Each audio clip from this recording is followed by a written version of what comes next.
Bonsoir à tous. Erev Tov. Euh, J'espère que vous allez bien. Alors avant de commencer le cours, on va le dédier pour les Louis Nishmat, l'élévation de l'âme de Jean Yaakov Ben Esther. C'est le 11 mois cette semaine, Bezrat Hashem. Ok, donc le cours de ce soir sur la psychologie juive. On va ramener un peu la théorie de de la Torah, quoi. Comment voir le côté psychologie selon la Torah avec Tov Hashem. Tov Hashem, c'est on a fait une série de cours, ok. On explique un peu le parcours de la Neshama. Quel est le rôle de la Neshama sur Terre? Qu'est-ce qu'elle vient faire? Quel est son but? Et par rapport à ça, quel est son passé dans une ancienne vie, etc. Par rapport à ça, une personne elle peut arriver à comprendre le pourquoi du comment et à accepter la chose et arriver à faire intervenir Hachem par l'intermédiaire de la Emouna et du Bitachon. Ok. Donc je vous invite à voir ces cours-là. Ça s'appelle Projet Géoula Tov Hachem. Il y a 4 parties. Même une cinquième partie, un autre cours qui s'appelle Les bras d'Hachem comme seul refuge. Aujourd'hui, on va réexpliquer un petit peu le, comment ça marche et on va interpréter un peu le côté psychologique que la Torah peut amener, la psychologie juive de la Torah. Aujourd'hui, vous voyez bien, le monde, il est triste. Il est vide. Les gens, ils savent plus quoi faire. Vous savez qu'aux États-Unis, la pilule qui est la plus vendue, c'est le Prozac. Prozac antidépresseur. Les antidépresseurs aux États-Unis, c'est ce qu'il y a de plus vendu, ok, plus que les Doliprane. Plus que les Doliprane. Imaginez-vous, les gens, ils sont tellement tristes qu'ils ont besoin de leur Prozac, leur antidépresseur. Le monde, il va mal. Les gens, ils savent plus où trouver leur bonheur. Ils savent plus qu'est-ce qui va leur déclencher de l'adrénaline. Donc il y a toujours des trucs qui sortent, etc. Mais on arrive à un moment où les gens, ils ont tout essayé. Ils ont essayé la drogue, ils ont essayé l'alcool, ils ont essayé les femmes, ils ont essayé l'argent. Et comment ça se termine? Overdose. Ils ont plus rien. Ils sont tristes, ils sont déprimés. Et ils ont tous des problèmes d'éducation dans son enfance. L'autre, il a des problèmes avec sa femme. Lui, il a des problèmes avec ses enfants. L'autre, ses parents, ils ont divorcé, etc. Et on est là avec nos problèmes psychologiques. On a grandi avec, on a traîné ça, et on souffre. La question est de savoir, est-ce qu'on peut régler ça, selon la Torah?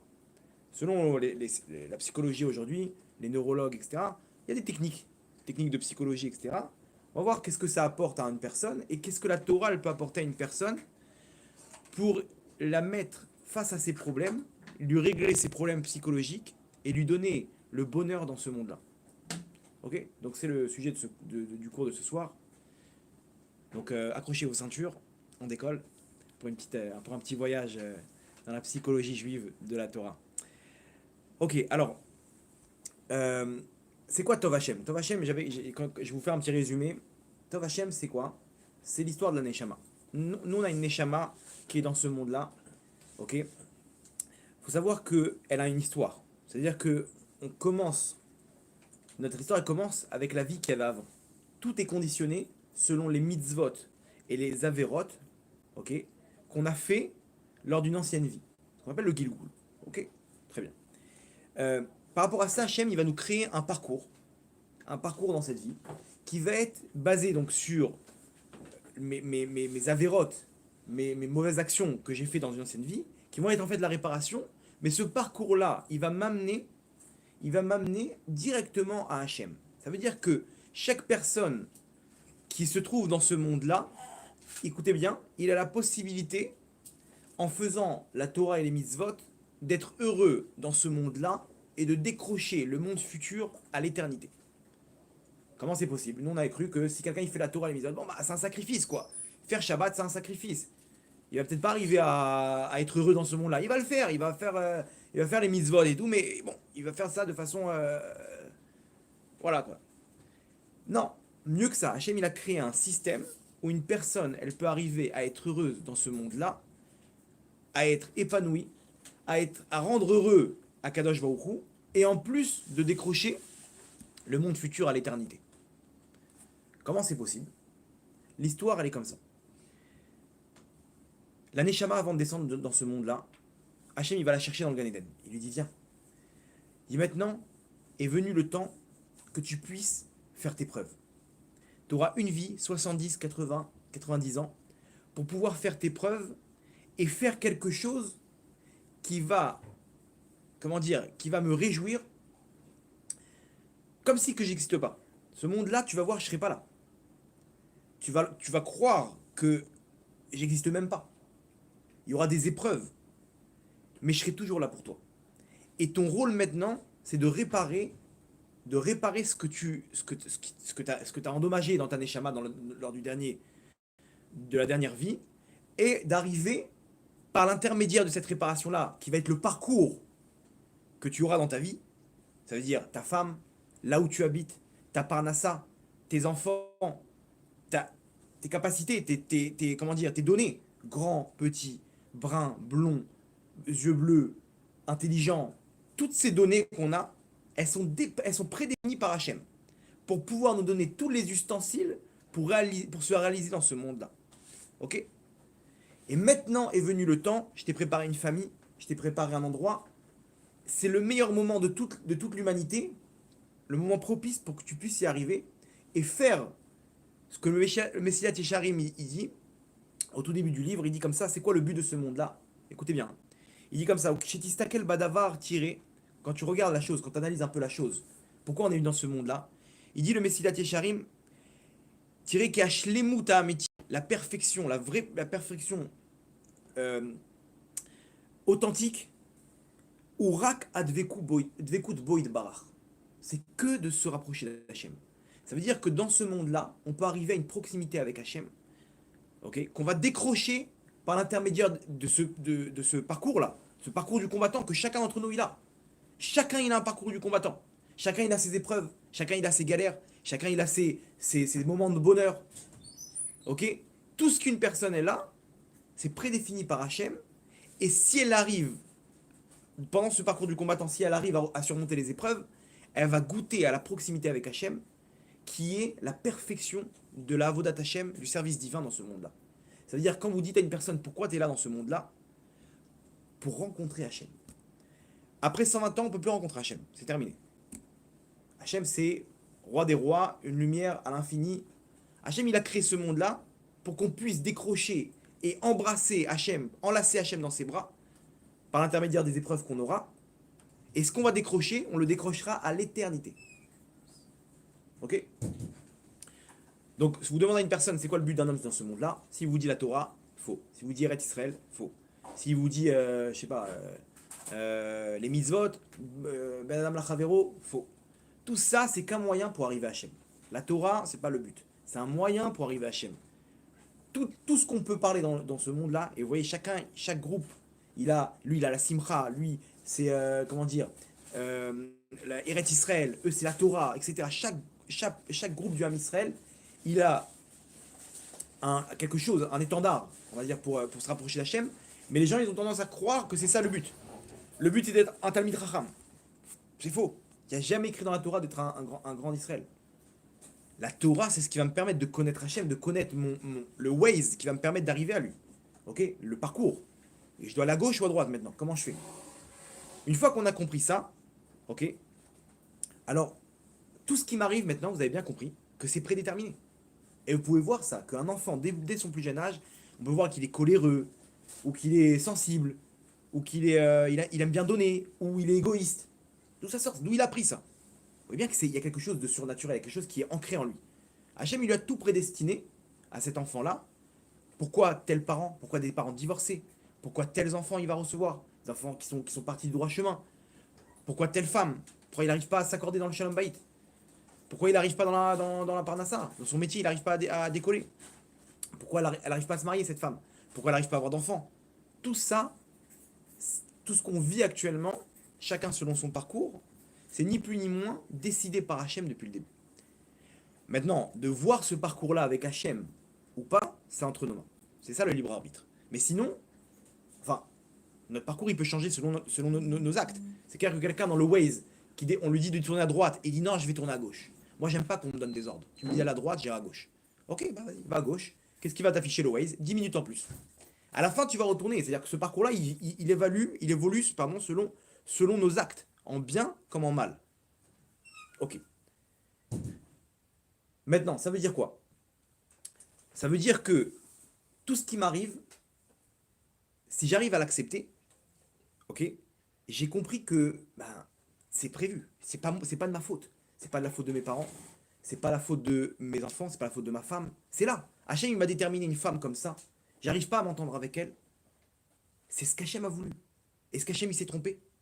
Non. Parce qu'Hachem, maintenant, comme je vous ai dit, il a pris la Neshama et il a descendu sur terre et il lui a dit tout ce qu'elle va avoir. Selon ses actes, attention, encore une fois. Mais même si il a fait le mauvais choix, Hachem, il a décidé de donner telle et telle femme, ou tel et tel enfant, ou tel et tel parnassa. Ça veut dire qu'Hachem, ici, s'est pas trompé.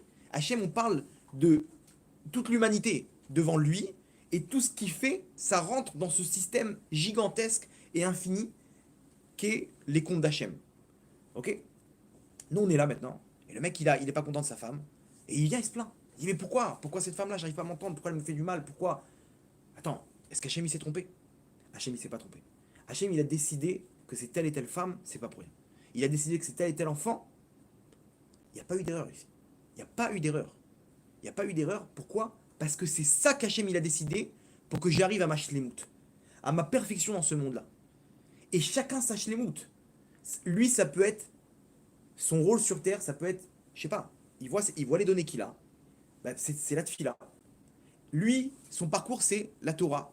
C'est d'être un étudiant en Torah. Lui, c'est d'être un rave. Lui, c'est d'être Baba Salé. Lui, c'est d'être faire attention à ses yeux. Lui, elle, c'est d'être Sanoa. Lui, c'est Shabbat. Lui, c'est les tefilines. Chacun selon ses données. Maintenant, là-bas, même si c'est que le Shabbat, là-bas, il va découvrir, il va goûter Hachem par l'intermédiaire de ce Shabbat-là. Même si il n'a pas terminé de chasse et qu'il n'est pas devenu un tzaddik. Là-bas, il va goûter Hachem. On connaît des gens qui sont pas vraiment forcément des Talmidei Chachamim. Pourtant, ils sont très proches d'Hachem. Parce que dans leur parcours du combattant qu'ils ont eu, ils ont réussi toutes les épreuves. Ils ont eu des épreuves et ils ont eu confiance en Hachem. Ce qu'on appelle la Emouna. La Emouna, ils ont eu confiance en Hachem. Hachem m'a donné telle et telle chose. Je te fais confiance, Hachem. Je suis dans ton avion. C'est toi le pilote de cet avion. Tu as décidé de prendre tel et tel itinéraire. Je te fais confiance. Tu m'as mis dans tel et tel monde, dans telle et telle ville, dans telle et telle famille. Je te fais confiance, Hachem. Tu m'as mis sous la roupa avec cette femme-là. Tu as fait en sorte que j'ai pas encore d'enfant, ou que j'ai tel et tel enfant, ou que je suis pas encore marié. C'est toi qui as décidé Hachem, et c'est la meilleure des choses pour moi. Pourquoi? Parce que comprenez qu'Hachem, quand il m'a déterminé tout ça, c'est quoi le but, comme on a expliqué, comme il a dit le Ramchal dans le Messiah des Charim? C'est que tu arrives à la Dvekout Bachem. C'est que tu arrives à comprendre, quand tu vas réussir les épreuves, que tout était pour le bien. Qu'Hachem, il t'a jamais oublié, qu'il t'a tout le temps accompagné, qu'il était tout le temps là. Ok? J'explique en long, en large, en travers comment ça marche dans les cours de Tov Hachem, les 5 parties là-bas, si vous voulez voir plus de détails. Pourquoi c'est l'épreuve de notre génération, les étincelles qu'on doit chercher, etc. Comment ça marche. Maintenant, écoutez bien. Quel rapport avec la psychologie? Vous allez me dire quel rapport avec la psychologie? Comment C'est tout simple. Une fois que j'arrive à accepter mes données, alors tout s'arrange.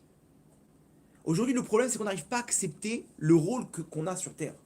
Une fois qu'on arrive à accepter, et comment on arrive à accepter? En comprenant que c'est la meilleure des choses pour moi. C'est pour ça que le titre s'appelle Tov Hachem. Si j'ai compris qu'Hachem il est bon, alors tous les actes qu'il va faire, ils sont forcément bons. Quelqu'un de bon. Son comportement, il est bon, on est d'accord.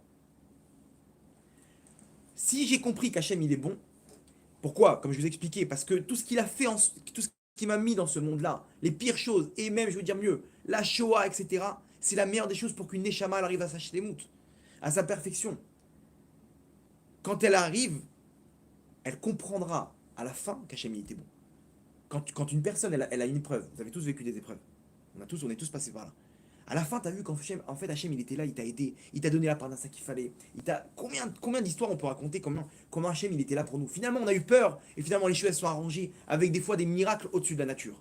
Au-dessus de la nature. D'où ça sort, ça? C'est parce que j'ai vu, et j'ai voulu voir, pardon, qu'Hachem, il était là. Donc Hachem, il s'est dévoilé à moi. Maintenant, quand j'ai compris que tout ce qui m'est arrivé dans mon enfance, qui est la cause de mes problèmes psychologiques aujourd'hui, tous mes traumatismes, etc., mes peurs, mes phobies, si j'ai compris que tout ça c'est pour mon bien, alors ce sentiment-là, c'est pas qu'il n'existe plus, mais il est neutralisé. Et là, on va expliquer comment. C'est bon, vous avez des questions ou pas? Moi, je me comprends, mais ça peut paraître abstrait. Si vous avez des questions, n'hésitez pas à m'arrêter. Ok? On récapitule en une phrase. Tout ce qu'Hachem il a fait, il me l'a mis sur mesure. Cette veste-là que j'ai, elle peut pas t'aller à toi. Ni à toi, ok? Elle peut m'aller qu'à moi parce que j'ai pris selon les tailles que j'avais. Ma Neshama a plus forte raison. La Neshama que j'ai, elle correspond à toutes les données que j'ai besoin pour arriver à rencontrer Hachem dans ce monde-là. À le découvrir, arriver à la Dvekut Bachem, à la proximité avec lui, et à ce bonheur sur terre dans ce monde-là et dans le monde futur. Si j'ai compris ça et j'accepte mon rôle maintenant, on va expliquer comment le faire, alors à ce moment-là, tous mes problèmes ils s'arrangent. Ou ils disparaissent, ou ils me dérangent plus. Ils sont neutralisés. Ok, on va expliquer maintenant comment ça marche. Il y a la question du libre arbitre quand même, parce que tu l'as dit tout à l'heure. Mais par exemple, quelqu'un qui est là dans ce monde, il va tuer quelqu'un, il va aller en prison. Il va dire c'est top pour moi, ça va cher. C'est le chemin que j'aurais dû prendre. Maintenant, pour la réparation de sa Neshama, ce passage en prison là, ok, il va être la meilleure des choses pour lui. Mais la verra qu'il a faite. La Vera qu'il a fait, dans son libre arbitre, il a choisi de faire ça. Ouais. Ok, ça, sur ça, il va rendre des comptes. Mais quoi, ça veut dire que C'est maintenant. en haut, il lui a dit dans ton parcours, tu vas tuer quelqu'un et tu iras en prison. Il se peut que oui. Il se peut qu'il a tué parce qu'il avait. Mais il se peut qu'il aurait pu passer par un autre scénario. Effectivement. Pourquoi lui, il a eu ce Yetzirah de tuer, ou d'aller avec telle femme, ou de pas faire Shabbat, par rapport à son libre arbitre, que lui maintenant, il devait passer par un meurtre pour réparer et faire tchouva là-bas, et se retrouver dans la situation après le meurtre, et là-bas en prison faire tchouva. Mais là, qui le font pas. Il y en a qui le font pas parce qu'ils ont choisi dans leur libre arbitre de ne pas passer par ce scénario-là. Tu comprends, il y a Ça, plusieurs. Il y en a qui vont pas se rapprocher justement, ça va être pire. Voilà, parce que dans son libre arbitre, il a choisi de ne pas passer par ça. Donc il va passer par un autre type de meurtre qui va tuer cette personne-là de façon en l'affichant. Il va lui faire une honte en public. C'est un genre de meurtre. Mais il ne sera pas passé par le vrai meurtre qui était d'enlever cette personne-là. C'est compliqué de rentrer dans la question du libre arbitre. Le Rambam, il rentre dedans et après il dit, mais de toute façon, on ne comprend rien. Donc on va pas faire un cours de ça. Mais comme je t'ai dit, lui, il doit passer peut-être par ce meurtre-là. Mais il a la possibilité de ne pas faire ce meurtre. Hachem, il ne va pas l'obliger à faire une avéra. Vous comprenez? Mais il aura une tendance à faire cette avéra-là par rapport à son ancien Gilgoul, que dans un ancien Gilgoul, il a tué quelqu'un. En réalité, si se contrôle, il peut très bien se contrôler de réparer ça d'une autre manière. Bien sûr, il peut réparer ça de la meilleure des manières. Si quelqu'un est dans la Torah et les Mitzvot, il n'a pas à s'inquiéter. Il va réparer de la meilleure des manières. Si quelqu'un n'est pas dans la Torah et les Mitzvot, alors il est baladé comme une feuille au gré du vent. Maintenant, il aura des tendances à fauter. Mais il va pas fauter s'il décide de pas fauter. S'il décide de se battre, il ne faudra pas. Mais il aura une tendance. Ok? Très bien. Ok, donc la question maintenant qu'on voulait poser, c'est comment ça marche? Comment maintenant, quand j'accepte mon rôle, comment j'arrive à réparer mes problèmes psychologiques? Ok? Alors c'est quoi des problèmes psychologiques? C'est le sentiment que j'ai. On va expliquer maintenant, c'est comment créer un problème, comment créer un sentiment, un mauvais sentiment que j'ai. Comment ça marche dans le cerveau? C'est simple. En fait, quand mes pensées rencontrent un événement, l'interprétation que je vais avoir automatiquement dans mon cerveau, elle va créer un sentiment. J'explique. Moi, quand j'étais petit, pas moi, je donne un exemple, une personne, cette personne-là, un jour, elle s'est fait attaquer par un chien. Et sa mère, il voyait comment sa mère, elle avait grave peur des chiens, que dès qu'il y avait un chien, même derrière une barrière, elle lui serrait la main fort, allez, avance, avance, avance vite. Et tout. Lui, il a créé dans son cerveau le fait que le chien égale danger. Quand il va marcher dans la rue, il va voir un caniche en laisse qui commence à lui aboyer dessus. L'événement, c'est-à-dire l'action qui est la rencontre avec le caniche, avec sa pensée qui lui dit qu'un chien égale à danger, qu'est-ce que ça va créer chez lui? La peur, l'angoisse. Il va changer de trottoir. Attends, mais maintenant, réfléchis, ton interprétation, elle est mauvaise, c'est un caniche. Oui, un chien égale à danger, mais pas tous les chiens. Si maintenant il s'arrêtait, il dit attends, mais qu'est-ce qui m'arrive là? C'est un caniche, maximum, il va me pincer le mollet. En plus, il est en laisse. C'est automatique. C'est ce qu'on appelle comment dire, j'ai le mot en hébreu, cognitiotes. Des liens cognitifs, je sais pas comment vous dites ça en français. Bon, j'ai les termes en hébreu, mais des cognitiotes en hébreu, on dit. Des liens cognitifs, je sais pas comment. Ouais, cognitif, ok. Bref, c'est comme dans ton portable, quand il y a un numéro qui s'affiche, il y a le nom qui s'affiche avec. Pourquoi? Parce que ce nom-là, il est affiché avec tel numéro. Maintenant, il y a telle pensée, elle est affichée avec tel sentiment. Avec tel. Associé à une idée, à une. Voilà, c'est des associations d'idées. Ok? Maintenant, regardez, je vais vous donner un exemple. J'avais déjà remis cet exemple, regardez comment c'est incroyable. Quelqu'un, on lui annonce. Bon, il a fait une demande d'embauche dans une boîte incroyable. Là-bas, il a rendez-vous, c'est un rendez-vous qu'il attend avec impatience depuis des mois et des mois. Il se retrouve enfin devant le patron. S'il décroche le rendez-vous, le job, il est tranquille. Une paye de fou, des conditions incroyables, etc. il se retrouve là-bas, il commence à parler, et le patron là-bas, à la fin du truc, il commence à s'énerver. Mais n'importe quoi, tu dis des bêtises. Allez, sors d'ici. Et lui, il est choqué. Il se lève, il est déprimé. Il dit, c'est bon. Qu'est-ce que vous interprétez, vous? C'est mort. L'événement, c'est quoi? Le patron, il s'est énervé. Ok, je suis en demande d'embauche maintenant. Je suis en entretien d'embauche. Le patron, il s'est énervé. Donc moi, j'interprète quoi? Donc c'est mort. J'ai perdu le job. On est d'accord? Donc c'est quoi le sentiment qui va être créé? Déception. Déception, angoisse, de la peine, de la tristesse, etc. Ok? Résultat, je vais m'en aller, bah tant pis, bah, je vais aller chercher un autre job. Maintenant, imaginez-vous qu'il y a une personne qui vient et qui me dit, hey, qu'est-ce que t'as là? Pourquoi tu fais la tête? Ben voilà, il s'est énervé. Si je lui dis, attends, il s'est énervé? Alors je t'explique. S'il s'est énervé, ça veut dire que tu as réussi ton entretien. Pourquoi? Parce que quand il s'énerve, c'est le dernier test avant d'embaucher. Il veut voir comment tu réagis quand il s'énerve. Donc si tu arrives à ça, c'est que c'est bon, tu es embauché. Comment tu as réagi? Non, normal, j'ai baissé la tête, ok, d'accord, je m'en vais. Je suis parti. Ok, c'est bon. Alors maintenant, l'événement, le patron il s'est énervé. L'interprétation, c'est bon signe. Quel est le sentiment qui va être créé? T'es content dans la joie. Le mec il est content, il a de la joie. Ok? T'as vu comment ça marche ou pas? Incroyable? Ah moi, qu'est-ce que t'en penses? Incroyable. Ok. C'est-à-dire que tout est dans ma tête. C'est selon ce que j'interprète, je vais créer mes sentiments. Je vous donne un autre exemple. Une personne, un jour on l'a appelé, c'est une vraie histoire. On l'a appelé, on lui a dit bonjour, professeur un tel de la Riboisière. Je suis désolé de vous annoncer, selon les résultats de votre scanner, vous avez une tumeur. C'est une histoire de 3 mois. Je suis désolé, venez passer dans mon bureau, je vous expliquerai avec plus de détails. Le mec, son téléphone, il tombe de la main, il commence à trembler de tout son corps. Ok? Il sait plus quoi faire, il voit du vide autour de lui, il va pour s'évanouir, le téléphone il sonne, il décroche. Le professeur au téléphone, je suis désolé, je me suis trompé de dossier, c'est pas vous. Regardez, avant, l'interprétation qu'il a eue, c'est quoi? Je vais mourir.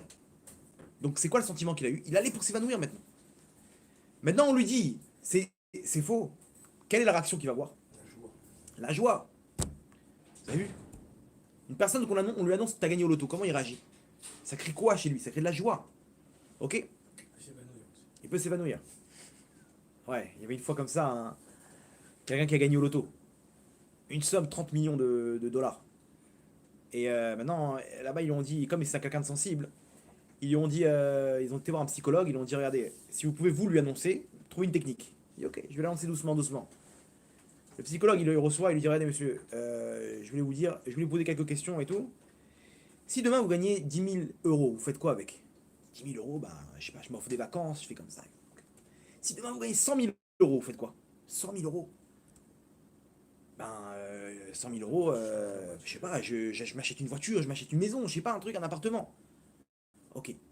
Si demain, ben, il est sensible, il peut faire un arrêt cardiaque. Si tu lui annonces tout de suite 30 millions d'euros, vous avez gagné 30 millions d'euros, il peut faire un arrêt cardiaque. Il dit, si je vous dis que vous avez gagné 1 million d'euros, vous faites quoi? Il dit, alors là, j'offrirai une synagogue, je ferai comme ça, etc. Il lui dit, si maintenant je vous dis que vous avez gagné 30 millions d'euros, vous faites quoi? Il dit, bah vous savez quoi? Je vous donne la moitié. Le psychologue, il a fait un arrêt cardiaque. Vous comprenez? Selon ce que l'interprétation, c'est là-bas que tu crées le sentiment. Donc maintenant, nous, on a dans notre cerveau tout ce qu'on a engendré dans tout ce qu'on a accumulé dans notre enfance, ce qu'on a vécu. Quelqu'un, il a vécu un accident de la route, Razvé Shalom. Il peut vous dire l'odeur du pneu brûlé, par exemple. J'ai quelqu'un, il a fait il a vécu un accident de la route, ok, devant ses yeux. Et là-bas, la voiture est en flammes. Il se rappelle de l'odeur du plastique brûlé, des pneus qui brûlaient là-bas. Non, ça l'a choqué. Donc, ce qui se passe, c'est que dès qu'il y a une odeur de plastique brûlé, il commence à se sentir pas bien. Pourquoi? Parce que cette odeur-là, elle rappelle dans son cerveau une idée qui est danger, accident de la route. Donc, le sentiment qui est créé, c'est l'angoisse. L'angoisse, la peur, le stress. Ok? pour ça que des gens qui font des accidents, qui ont des chocs, comme ils pensent à ça tout le temps ils sont en train de repenser à ce qu'ils ont vu, ça les a tellement chaud qu'ils repensent, ils sont en train de créer l'idée, l'association d'idées. Très fort. Donc après, pour déconnecter ça, c'est hyper dur. Il y a des techniques pour déconnecter. Mais nous, le but, c'est maintenant qu'on va essayer d'expliquer comment déconnecter ça. Si on arrive à déconnecter cette association d'idées, on a tout gagné. Vous avez compris? Chien égale peur. Si j'arrive à déconnecter que chien n'est pas égal à peur, donc j'ai tout gagné. Quand je vais voir un chien, ça me fait plus peur. Ça déclenche plus la peur, puisque l'idée, elle n'est pas connectée. Ok, maintenant, ce qu'ils font dans les accidents, C'est pour ça qu'ils vont avoir des psys, les gens. voilà, ce qu'ils font dans les accidents de la route, par exemple, il y a un mec, comme il va penser, on va lui donner du Prozac, un antidépresseur, comme ça, le mec, on le met à plat. Il peut plus penser. Parce que s'il pense plus, il n'aura pas la possibilité de ressasser l'événement et de créer cette connexion. C'est ce qu'ils font. Maintenant, regardez maintenant. Donc, on a compris comment ça marche, comment écrire un sentiment. Je vous pose une question. Tous les sentiments que j'ai eus dans mon enfance, tel père, telle mère, par exemple, à quelqu'un, ses parents, ils étaient ultra nerveux, ou ils ont divorcé, ils n'ont pas donné d'amour, il s'est retrouvé à la DAS, il s'est retrouvé, le mec, il s'est fait battre par ses parents, etc. Tout ça, ça crée des traumatismes. Maintenant, aujourd'hui, il n'arrive pas à créer des choses parce que pour lui, il ne sait pas c'est quoi le mariage, il ne sait pas c'est quoi aimer, il sait pas... Les connexions, elles se font automatiquement. Donc c'est un grand désordre dans son cerveau. Il est déséquilibré. Comment, par la Torah, il peut tout remettre en place? C'est hyper simple. Si je sais que tout ce qui m'est arrivé, c'était pour le bien, et c'était par rapport, comme on a expliqué dans l'introduction, qu'Hachem il est bon, et que tout ça, ces parents-là, c'est pas une erreur, que mon père il m'est fracassé, c'est pas une erreur, que ma mère elle savait pas m'aimer, c'est pas une erreur, que j'ai vécu tel et tel traumatisme, j'ai été pris dans un incendie, ou un accident de la route, ou Chave Shalom, un chien qui m'a mordu. Tout ça, c'est déterminé par Hachem. Tel moment, tel endroit, telle seconde, tel chien, tel truc, tel... Tout ça pour arriver à quoi? Arriver à ma shlemut dans ce monde-là. C'est ça qu'Hachem il a choisi, c'est le parcours qu'Hachem il a choisi pour moi. Si j'arrive à imprégner que tout ça c'était pour le bien, donc dans mon idée, dans mon cerveau, quand j'associe que ça c'est égal à mal, si j'arrive à imprégner que ça c'était bien, que mes parents c'était la meilleure des choses qui auraient pu m'arriver, que la femme que j'ai maintenant c'est la meilleure des choses qui puissent m'arriver, si j'arrive à m'imprégner ça, donc je fais en sorte que toute mon enfance, je l'associe avec Tov Hachem. Et à ce moment-là, qu'est-ce que ça génère chez moi? Ça enlève tous les mauvais sentiments que j'avais. Ça les déconnecte. Le chien maintenant que j'ai rencontré qui m'a mordu, c'est plus égal à peur. C'est égal à Kol et Tova. C'était pour mon bien. Je devais passer par là. Et si on arrive à le faire ça, Hachem il nous montre comment c'était pour mon bien cette histoire. Comment c'était pour mon bien. Comprenez? C'est incroyable. C'est une dévoilation maintenant. Un dévoilement. On s'en fiche. C'est un ridouche de fou. Non? Vous n'êtes pas d'accord avec moi?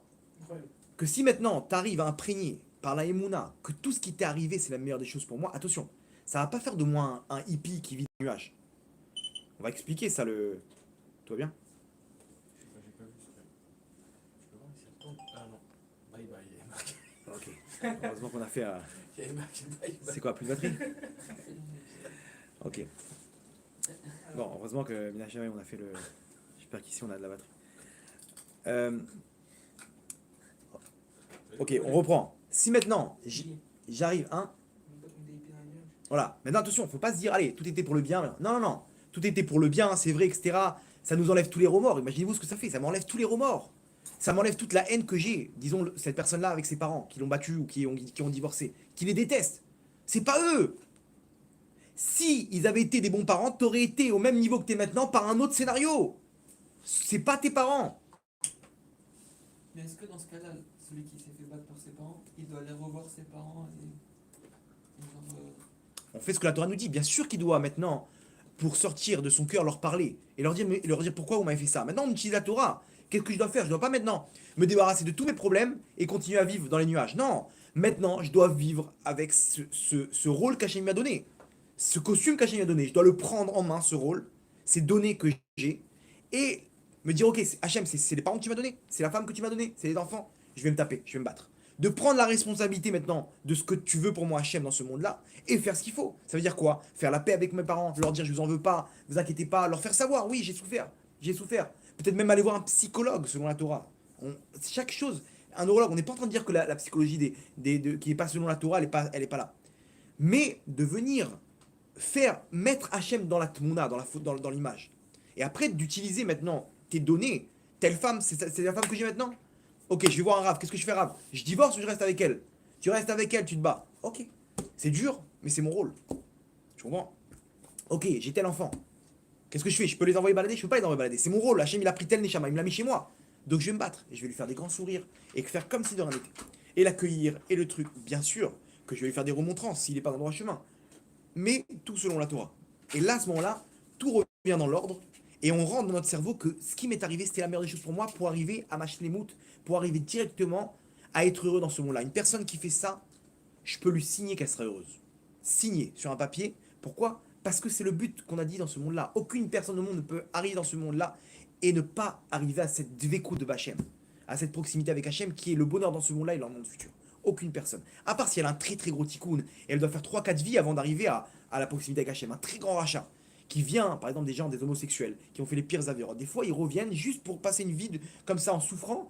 Et à ce moment-là, ils reviennent encore une troisième fois dans ce monde-là et là, ils vont avoir leur tikkun. Peut-être ça passe par 2-3 vies pour arriver à leur tikkun. Mais elle y arrive à la fin. Lo nidar, lo idar, mimeno nidar. Aucune personne ne sera, comment dire, éloignée du Ham Israël. Akadosh Baruch Hu, il va récupérer tout le monde. Vous comprenez? Et à la fin, quand il y aura le Mashiach, Bekarov, Bezrat Hashem, on comprendra tout ça et ce sera la grande joie qu'on aura à ce moment-là. Attends, quelqu'un qui est éloigné, je me mets à la place de certains téléspectateurs, quelqu'un qui n'est pas dans la Torah, qui t'écoute, mais tu dis, mais est-ce que moi je suis capable de faire ça? Il connaît pas ni la Torah ni rien. Est-ce que ton message il s'adresse à tout le monde? Ok. Même celui qui est le plus éloigné, ou alors il y a quand même un travail à faire, il y a une première étape à faire ou... Très bien. Je répète la question, si le micro il est peut-être pas assez fort. Maintenant, si une personne elle n'est pas dans la Torah et les mitzvot, Du tout. voilà, donc elle n'a pas le ways pour arriver à ça. Donc comment elle va faire pour réaliser ce qu'on est en train de dire maintenant? Très bonne question. La réponse elle est, ici on n'a pas parlé de réaliser les 613 mitzvot, on a parlé de réaliser son rôle sur terre. C'est quoi tes données? Hachem il t'a mis avec, je sais pas, une personne, il a mis grand, il a mis comme ça, il a mis avec telle femme, il a mis avec des problèmes de Shabbat. C'est là-bas qu'Hachem il se trouve. Ta guerre elle est dans le Shabbat. Il a mis avec une goya. Il a mis avec une goya, etc. C'est là-bas qu'elle est ta guerre. C'est là-bas. Et combien des gens, des fois, je discute avec des gens, le mec, il est loin, il me dit, ah, faut que je vous raconte une histoire. J'étais comme ça, etc. J'ai pris sur moi Shabbat. Et j'ai vu un miracle. Comment non, le mec, il fait rien du tout. Comment il aime Hachem à ce moment-là? Regardez, je vais raconter une histoire. Ça passe quand même par une première action Il y a vers la Torah. Tu peux vers- pas tout de suite dire, Non, ah, selon Torah chef. Il y a quand même- non. il y a Il une- peut par la Emouna. Il peut par la Emouna. Il y a un amour naturel. Il y a... Qui croit même, ça se trouve, il croit même pas en Alors non, alors lui, c'est pour ça on fait ce cours pour donner des informations. C'est clair qu'une personne qui ne connaît rien. Mais combien des gens, ils ont des anecdotes? Il faut que tu Parce que c'est pas tout ça. tu dises comment il fait la Alors, personne déjà pour arriver à ça. Ok, Donc, c'est quoi le premier C'est ça. ce qu'on explique maintenant, quand une personne elle regarde ce cours-là, ok, elle sait pas du tout c'est qui Hachem. Voilà. Elle comprend maintenant. Elle regarde des cours. Elle comprend qu'il y a un Dieu sur terre, que Dieu il a fait tout ça de la meilleure des manières. Il a fait un parcours, que tout est prédestiné par rapport à mon parcours, à part mon libre arbitre, bien entendu, etc. À ce moment-là, il comprend. Il dit ok, il fait maintenant, il téléporte ce qu'on a dit dans sa vie, et il voit. Il dit ok, je suis marié avec une Goya maintenant. Comment je vais faire? Hachem, il veut quoi? Qu'est-ce qu'il veut de moi maintenant? Il va voir un Rav, il dit regardez, un Rav comme ça et comme ça. Il fait sa vie, Hachem, il va l'accompagner. Hachem, il va lui prendre par la main, il va lui faire tomber par un cours, par un Rav, par un truc. Combien de gens par hasard, ils faisaient rien du tout, ils sont tombés sur un cours sur internet, ils ont fait tchouva. Ils ont eu. Hachem, il les a accompagnés, et Hachem, il va venir les chercher. Il va venir les chercher. Ah, donc même dans ça, c'est la main d'Hachem qui. Exactement. Hein? Peut-être avec ce cours. Hein. Peut-être avec ce cours, Hachem Yazor. En tout cas, vous avez compris comment ça marche. Ici, il suffit pas de. Ça va pas annuler mes problèmes, mais ça va les neutraliser. Ils vont plus exister puisqu'ils vont plus créer le sentiment. Parce que l'interprétation, la connexion qu'il y a, elle n'est plus la même. Ok? Vous avez compris maintenant le principe? Donc c'est comme, en Israël, ils ont fait un nano robot, ok, qui se déplace. C'est une petite gélule qu'on avale, ok. Maintenant, le médecin, il est avec un joystick, ok, et il déplace le nano moteur, quoi, le nano appareil. Il a dedans un nano laser, un nano moteur, un nano GPS. Il amène jusqu'à la tumeur, et là-bas, ils la détruisent. Ou ils font un, ok. Ils ont aussi dans la médecine, ils ont créé un truc de protéines comme ça qui entoure la tumeur, ok, et qui la neutralise. C'est-à-dire que la tumeur maintenant, elle ne peut plus évoluer. C'est un truc protéinaire comme ça qui est créé autour de la tumeur. C'est exactement le même principe. La tumeur, elle est là ou pas? Le mec, on lui annonce quoi? On lui annonce, c'est bon, vous êtes guéri. Ok, elle est où la tumeur? Elle est encore là. Un jour, elle va tomber. Mais elle est plus nourrie. Mes pensées, c'est pareil. Elles sont là, mais elles sont plus nourries par l'interprétation que j'avais avant. Donc quand j'interprète avec le Tov Hachem, donc elles sont là. Ces pensées, elles sont là. Mes parents, ils sont toujours là. Ma femme, elle est toujours là. Mais maintenant, ça me dérange plus. On va faire disparaître. Hein? Il n'y a pas un truc pour le Yetzara, ils ont pas inventé, Non, au bout d'un moment, ça va tomber. Au bout d'un moment, ça va ils ont tomber. pas inventé quelque chose pour. Pourquoi? Parce l'enfermer, que le Yetzara. c'est la suite, c'est la suite. C'est la suite. Ok? Vous comprenez donc comment ça marche? C'est juste incroyable. À ce moment-là, on a compris que... Attention, ça ne veut pas dire que ça fait pas mal. Mais c'est comme l'image d'un dentiste. Un dentiste, un enfant qui va chez le dentiste, il ne sait pas pourquoi il va chez le dentiste. Et lui, il pousse des cris dans la salle d'attente. Parce qu'il ne sait pas ce qu'on va lui faire. On lui arrache une dent, mais pourquoi vous faites ça? Un adulte qui va chez le dentiste, est-ce qu'il pousse des cris dans la salle d'attente? Non. Est-ce qu'il a pas mal? C'est que c'est pour son bien. Il a mal, mais il sait que c'est pour son bien. Il sait qu'ici, il doit passer par là pour qu'on puisse lui enlever sa carie, que s'il n'enlève pas, il va souffrir pendant 6 mois. Ok? Pareil, je sais que cette femme, elle me fait mal. Ses enfants, ils me font mal. Le fait que j'ai pas de temps à ça, ça me fait mal. Je souffre de ça.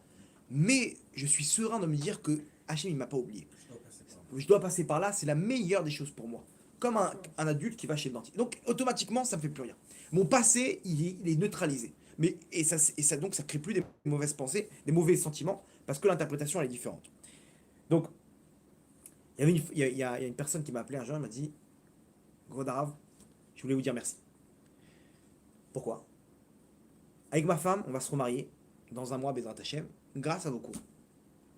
Les cours de Tov Hachem, les premiers cours. Regardez le truc. Ils étaient mariés, ils s'entendaient super bien. Ils ont juste eu un problème technique que lui, il voulait être à Jéru, et elle à Natania, etc. Bon, avec les confinements, ça allait, ils vivaient ensemble, etc. Une fois qu'ils ont repris leur travail, etc., ben, ça y est, on va où maintenant? Ils n'ont pas mis ça en ordre, donc chacun, il y a des trucs, bon, finalement, ils se sont séparés, ils sont disputés, ils sont séparés. Ils ont divorcé. C'était un couple c'était un remariage, etc. Ils ont divorcé.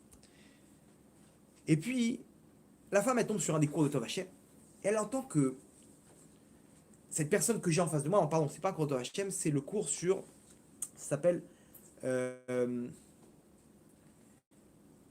comment donner des forces à son conjoint. Où là-bas, on parle de Tov Hachem. C'est la deuxième partie du cours, là-bas, on parle de Tov Hachem. Elle regarde ce cours-là, et elle voit comment donner des forces à son conjoint, tout simplement en acceptant mon conjoint. Si on me l'a mise sous ma roupa, c'est pas pour rien. Si lui, il veut aller à Jérusalem, c'est pas pour rien. Il y a un truc là, Hachem, il veut que je fasse des choses. On peut pas, dès qu'il y a la première difficulté, on se sépare. Il faut se battre, il faut accepter. Hachem, il m'a pas mis, il y aura tout le temps des difficultés, ça va jamais s'arrêter. Il faut venir, poser ça sur une table et discuter, et négocier, et voir qu'est-ce qu'Hachem il veut de moi maintenant. Peut-être qu'Hachem il veut que je déménage. Là-bas, je raconte une histoire. Elle envoie ça à son ex-mari. Elle lui dit écoute ce cours. Non, ce cours-là, il lui a changé toute sa vision des choses. Lui, elle lui envoie ce cours-là. Lui, il regarde le cours. Ok. Il voit, je raconte une histoire dans le cours. Ok. Il me dit c'est une blague. Cette histoire, c'est moi. On est en train de faire un coup là. Le rave, il est en train de raconter une histoire. C'est mon histoire à moi. Non, moi j'ai fait un exemple, au hasard. Il dit, je vois l'histoire. Je dis, mais c'est moi, il est en train de parler de moi. C'est une caméra cachée, il se passe quoi là? C'est quoi? Elle lui a dit, elle voit que le cours il était bien avant le divorce. Il comprend pas. Il dit, attends, c'est quoi cette histoire là? Il voit, il écoute le cours, il regarde les cours de Tov Hachem là-bas, toute la série. Et il comprend, il dit, mince, Hachem m'a mis ma femme sous le truc, on s'entendait bien. Et parce que j'ai pas voulu prendre mon rôle, qui était peut-être de déménager ou peut-être de faire. Alors j'ai tout mis, j'ai tout envoyé balader. Il commence à prier Hachem qui veut la retrouver. Il commence à dire merci Hachem. Il commence à accepter son rôle. Et elle, de son côté, maintenant elle me raconte, elle me dit, je comprends pas comment dans mon cœur j'ai envie de lui parler. Imaginez-vous, il accepte son rôle maintenant, il est prêt à se battre. Maintenant, il n'ose pas lui reparler, etc. Et elle le rappelle, elle lui dit, viens, on discute toi et moi. Imaginez-vous comment, quand il a accepté son rôle, l'épreuve elle a plus lieu d'être, parce que maintenant Hachem il te dit, c'est bon, si tu devais passer par cette femme-là, t'inquiète pas, t'étais pas prêt, ok, on vous divorce. Et quand t'es prêt, tu me dis, il a accepté le rôle, Hachem tout de suite, il lui met dans son cœur, vas-y, appelle-le. Et elle sait pas comment, elle trouve les fois, elle dit, je vais l'appeler. Elle appelle, elle dit, viens, on se rencontre. Il comprend rien, il me dit, j'ai rien compris. D'un coup, elle m'appelle, elle me dit, dis-moi c'est quoi tes conditions. Je dis, mais c'est toi, dis-moi c'est quoi tes conditions. Et ils se sont remis ensemble, ils se sont remariés. Vous vous rendez compte? Pourquoi? Parce que quand tu acceptes qu'Hachem il est là, et qu'Hachem il fait tout pour ton bien, même si cette femme, a priori c'est pas la bonne, mais bats-toi, Prends ton rôle. Et à ce moment-là, tu vas voir, tout change. Donc deux choses qui ont l'air d'être une contradiction. Premièrement, de mettre de côté tout son passé, ses remords, les questions que j'avais, et pourquoi, laisse tomber, comme ça. Hachem, il s'est trompé, Hachem. Il s'est trompé, il a fait une erreur de truc. Regarde, c'est le monde, comment il est à l'infiniment grand, parfait, et à l'infiniment petit, parfait. Ok, regarde des trucs de National Geography là-bas, de science et de je sais pas quoi. Tu vas voir comment tout est parfait. Tu crois que toi, le serviteur de Dieu sur terre, Hachem, il s'est trompé dans ton scénario? C'est sûr que non, c'est sûr que non. T'es entre de bonnes mains, Habibi. Maintenant, à toi de te l'imprégner. Si tu t'imprègnes ça, donc t'es entre de bonnes mains. C'est bon. À ce moment-là, maintenant, tu vas me dire quoi? Bah alors ouais, c'est bon. J'ai plus de remords, c'est pas moi. C'est ni lui, c'est ni mon père. Et même ton père, pourquoi il t'a battu? Parce que lui-même, il a une éducation comme ça. Et pourquoi il a une éducation comme ça? Parce que son grand-père... On remonte jusqu'à Adam Arishon. À la fin, personne est responsable. Les actes, ils sont horribles. Les personnes, on les juge pas. On n'est pas là pour juger personne, ça c'est entre les mains d'Hachem. Les actes, le fait qu'on m'a battu, vrai, oui, c'est horrible. Mais c'était destiné par rapport à Meishama. C'est tout. Point. Donc lui, je n'en veux pas. Si c'était pas lui, ça aurait été quelqu'un d'autre. C'est tout. Et à ce moment-là, tout rentre dans l'ordre, tout est bien, les sentiments, ils changent. Ok? Maintenant, d'un autre côté, tu vas me dire quoi? Ouais, mais donc, tu t'enlèves toute responsabilité. Non. D'un côté, tu enlèves tout remords et toute question, etc. Mais d'un autre côté, tu prends ta responsabilité de te dire, ok, maintenant, pourquoi Hachim m'a donné ça? Il m'a donné ses caractéristiques, ses données.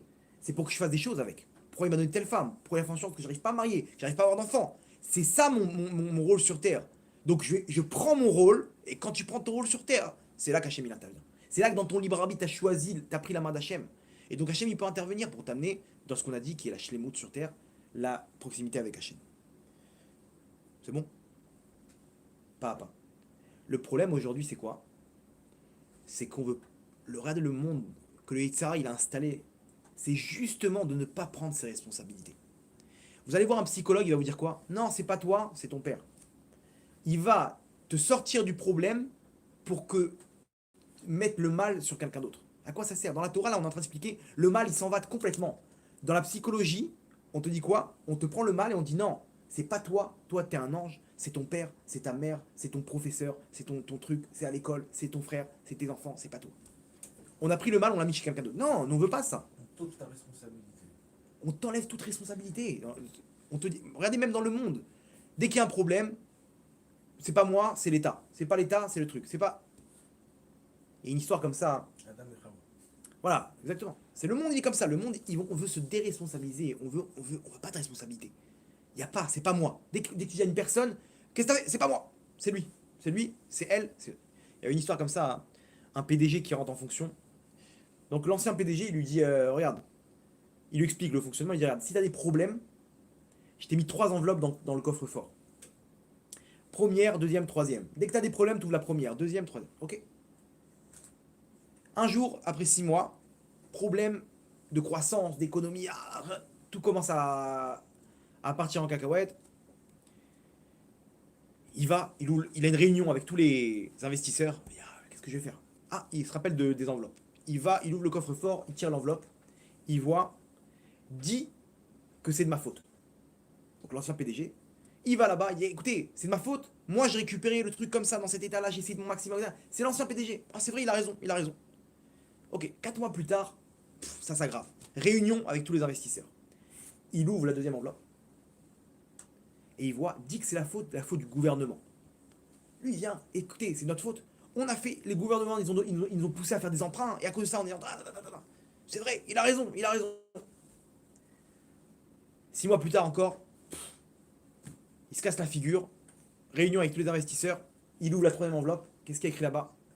Prépare 3 enveloppes. Vous comprenez? Tout le temps, allez, responsable, c'est pas toi, c'était l'ancien, c'était le gouvernement, maintenant vas-y. C'est un cercle vicieux. C'est un cercle vicieux. C'est jamais moi, c'est tout le temps lui, etc. Donc en fait, on se passe la balle, et les gens, ils sont tous tristes, et c'est pas ça. C'est un problème. D'où il vient ce problème? Et c'est à cause de ce problème que j'arrive pas à accepter mon rôle sur Terre. C'est quoi la source du problème? Regardez comment c'est fort. On a tous en nous, quand on est né, imaginez-vous un enfant quand il naît. Vous êtes déjà mis à la place d'un enfant qui vient de naître. Lui, juste avant, il est où l'enfant? Dans le ventre de sa mère. Il est nourri, logé, blanchi. Ok. Meilleure température. Il est posé, tranquille. On lui donne tout dans son ventre. Il dort. il a des, il sent comme ça, il est bercé comme ça avec le placenta et tout.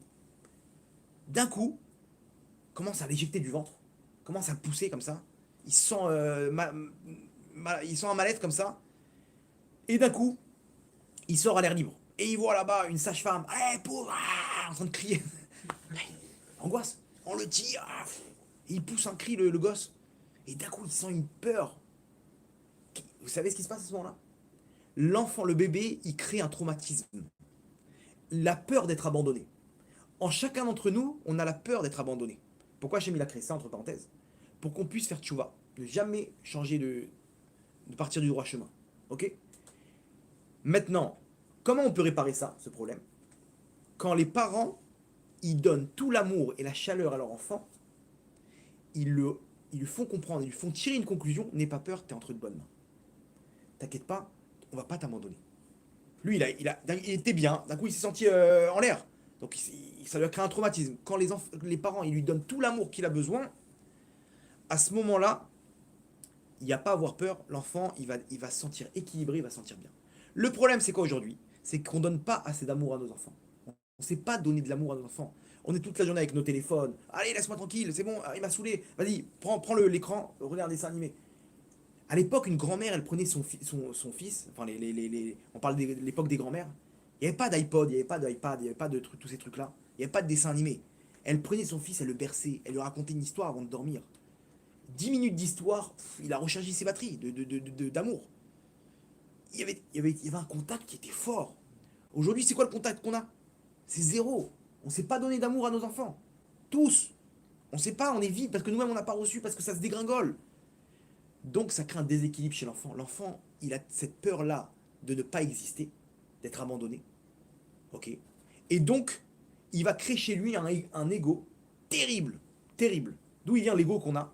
De toujours vouloir se mettre au centre. Il vient du fait que j'ai toujours eu peur qu'on m'abandonne depuis que je suis petit. Donc j'ai peur de ne pas exister. J'ai eu besoin de cet amour pour me dire, c'est bon, j'existe. On me prend en considération. Comme on m'a pas donné ça, donc j'existe pas. Donc j'ai tout le temps besoin de voir que j'existe. Et de voir qu'on me donne des likes sur mes photos sur Facebook. Et de voir qu'on m'envoie des messages sur mon WhatsApp. Et de me dire, oh t'es belle, oh t'es trucs, etc. Ça, c'est la source de tout ce qui se passe aujourd'hui. Combien le monde, il court derrière les honneurs, derrière l'argent, derrière l'orgueil. C'est l'orgueil. D'où ça vient? D'où ça vient? Ça vient de ce traumatisme. Donc ça veut dire, qui est au centre? L'ego, il me pousse à être moi au centre. Donc maintenant, je ne peux pas accepter que c'est Hachem le patron. Parce que c'est tout le temps moi qui va vouloir dire, et pourquoi on ne me fait pas ça? Et pourquoi Hachem ne m'a pas donné une femme comme ça? Et pourquoi il ne m'a pas donné tel enfant? Et pourquoi toujours toi et toi et toi et toi? Sors du centre. Il ne peut pas sortir du centre. Son ego, il est trop fort. Son ego, il est trop fort et il n'arrive pas à sortir de ça. Il n'arrive pas à sortir de ça. Donc qu'est-ce qu'on fait? Il faut briser ça. On va essayer de voir comment le faire. Mais ce qui est clair, c'est qu'il va courir derrière ce monde-là, ce monde futile. Et ça mène à rien. Il court derrière les honneurs. Il court derrière les grosses voitures. Une femme, pourquoi elle ne s'habille pas de sa noix? Pourquoi elle a besoin de mettre des habits qui sont... Parce qu'elle n'arrive pas. Elle veut qu'on la regarde. C'est pas de sa faute, la pauvre. Vous comprenez? C'est inconscient en plus. C'est inconscient. Elle a besoin qu'on la regarde. Même si elle sait au fond qu'il a de mauvaises pensées, le mec. Mais elle a besoin mince, je veux exister. Comprenez? Et des gens, et plus, regardez bien, plus les gens ils ont un ego surdimensionné, plus ils ont été abandonnés. Le mec, pendant 3 ans, il était à la DAS, il était comme ça, il était toujours là, toujours c'est moi et moi et moi. Pourquoi? Parce que le mec, le pauvre, il n'a pas existé. Justement, faut le voir avec de la miséricorde. Le pauvre, pendant 3 ans, il était à la DAS, il était abandonné par ses parents, ou elle était abandonnée par ses parents. C'est normal que le mec, il réclame le minimum. Il veut exister. C'est de l'oxygène pour lui. Ça contredit un peu ce que tu disais, quoi, aussi. Parce que là, en disant ça, tu enlèves la responsabilité. Tu dis, il faut lui mettre la responsabilité. Mais en disant ça, tu dis, c'est pas de sa faute. Ah non. Donc tu enlèves sa responsabilité. Ok. Donc ça, Non. Moi, je viens pour bien le juger maintenant. Lui, il doit pas se dire ça. Il doit pas se dire, bon, bah, elle doit pas se dire, bon, comme j'ai pas. Nous, on parle maintenant d'un œil externe. Cette femme-là, elle doit pas se dire, bon, bah, puisque j'ai pas eu d'amour, donc mon ego, il est surdimensionné. Ok.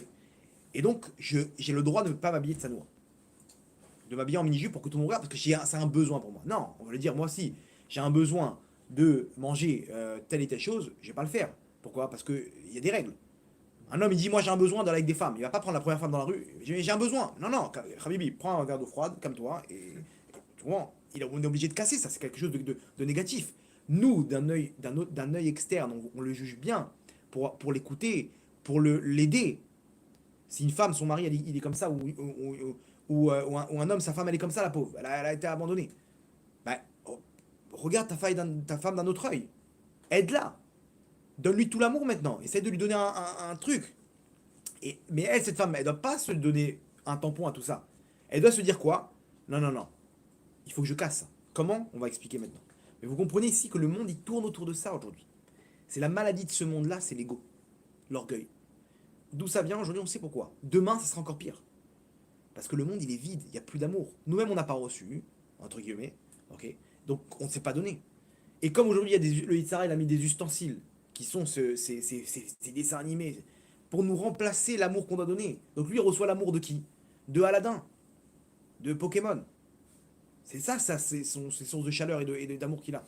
Donc c'est une catastrophe. C'est une catastrophe. Vous comprenez le cercle vicieux qu'il y a ici. On n'est plus dans le réel. Voilà. Et c'est un monde superficiel. C'est un monde superficiel et les gens, ils tombent dedans. Regardez dans la paracha de la semaine, on a vu quoi? Comment c'est fou. Esav, il met en place un programme pour contrôler le monde. Il a tué Nimrod, okay, qui était le numéro 1. Il lui a pris son habit, l'habit d'Adam Arishon. Il est là, il se marie avec telle femme par rapport à telle chose. Il place ses pions sur l'échiquier. Il a son agenda de près sur des dizaines d'années. Le nouvel ordre mondial. Ok. Il lui manque une chose. Il lui manque l'accord de son père. Papa, donne-moi les brachot. Yitzhak, hier, un beau jour, il lui dit, mon fils, viens, je dois te faire les brachot, amène-moi un truc à manger. On connaît l'histoire.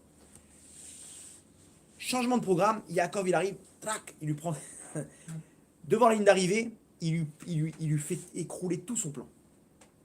Il y a marqué là-bas, Vaïzak, Zaka, Gedola, Umara, Admeod. Il a poussé un cri, et ça, le cri du vide. Pourquoi Hachem nous apprend cette histoire dans la Torah? Pour nous dire c'est exactement la même histoire. Ce monde-là, c'est un monde futile. Esav, il est en train de placer des pions sur son échiquier. Dans le monde d'Esav, sachez qu'à la fin, celui qui gagne, pourquoi il pose ses pions? Pour arriver à nourrir son orgueil, nourrir son bien-être, de se dire j'ai tout ça. C'est quoi la suite? Celui qui va avoir les brachot. Celui qui va recevoir les brachot. C'est pas toi en posant tes pions. C'est Yaakov, celui qui est dans la Torah et les mitzvot. C'est à lui qu'Hachem il donne la bracha. C'est quoi la bracha? C'est le bien-être dans ce monde-là. Moi, j'ai placé tous mes pions. Je me suis mis en place. J'ai fait ce qu'il faut pour être heureux. L'argent, ma voiture, mes habits, mes fringues, ma maison. J'ai tout refait dans ma maison. J'ai telle et telle femme et je suis un beau gosse, etc. Sache un truc, tu seras triste. Tu n'auras pas les brachot. Yitzhak, à qui il a donné les brachot? À Yaakov. Hachem, à qui il a donné les brachot? À Yaakov. Pas à Esav. Mais il a tout fait en sorte, Esav, pour être heureux. C'est pas ça le mode d'emploi. Hachem, il a mis un mode d'emploi pour être heureux dans ce monde-là. Vous comprenez? Et ça me fait de la peine quand je vois des gens qui sont en train de courir derrière ce monde-là. Ils sont en train de courir derrière des choses futiles. C'est qui est au centre dans cette histoire? C'est lui ou c'est Hachem? C'est lui, malheureusement. C'est lui. Il est en train de courir, mais je te donne la suite. Tu seras pas heureux. Tu regardes pas les gens qui sont partis de ce monde-là. On a tous été à des enterrements. On finit dans un 2 mètres sur 1. Qu'est-ce que ça va faire toutes ces voitures? Qu'est-ce que ça va faire cet argent, etc. Où tu vas aller? Après, tu vas rendre des comptes. Après, tu vas te retrouver dans Hachem. Qu'est-ce que tu vas faire après quand tu seras vieux de tout cet argent, etc. Tu vas encore nous raconter comment dire, tes histoires. À la guerre d'Algérie, papy, ça y est, tu vois pas que. Regarde, ton grand-père, ils l'ont mis dans une maison de retraite. Tu vois bien la suite. Tout ce que tu fais à la fin. Par contre, regarde quelqu'un qui est dans la Torah, les mitzvot. Il est là entouré de ses enfants, ses petits-enfants. C'est le chef de famille. Papy, fais-moi une bracha, j'ai mon permis de conduire maintenant. Il fait un Dvar Torah, plus personne ne parle, il y a un respect, il y a un truc. Il est là, il voit. Et l'autre, il est jeté, ils savent même pas comment se le départager. C'est qui prend papy pour Pessah là? Ils savent plus quoi en faire. Et lui, il est là en train de raconter ses anecdotes encore. C'est bon, papy, on connaît l'histoire. Là. Il a perdu la mémoire, tout le monde se. Tu vois pas que tu vas arriver là-bas? Oui, mais quand j'étais jeune, j'étais un coureur de jupons. Ok, mais ça, à quoi bon maintenant? À quoi bon? Ça, c'est l'histoire des ça. À quoi lever la vallée? Le mode d'emploi, c'est quoi? Ce qui est écrit dans la Torah. La Torah te dit, mais Hachem te dit, mais je suis là, prends la Torah, je vais te dire comment arriver jusqu'à moi. C'est là-bas que tu seras heureux, c'est là-bas que tu seras heureux, base tout ça. Ça sert à rien d'aller là-bas. Ton ego là-bas, il faut que tu le casses, il faut que tu le brises. Je veux aller là-bas parce que je suis mon ego, mon instinct naturel, mais brise tout ça. Comment tu brises tout ça?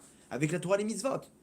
Une fois, il y a un goy, pendant 7 ans, il a fait des expériences sur un serpent, et il a vu que le temps de gestation d'un serpent, c'était combien d'années? 7 ans. 7 ans. Il est parti voir les sages, il est parti voir Rabban Gamliel. 3 ans, 7 ans.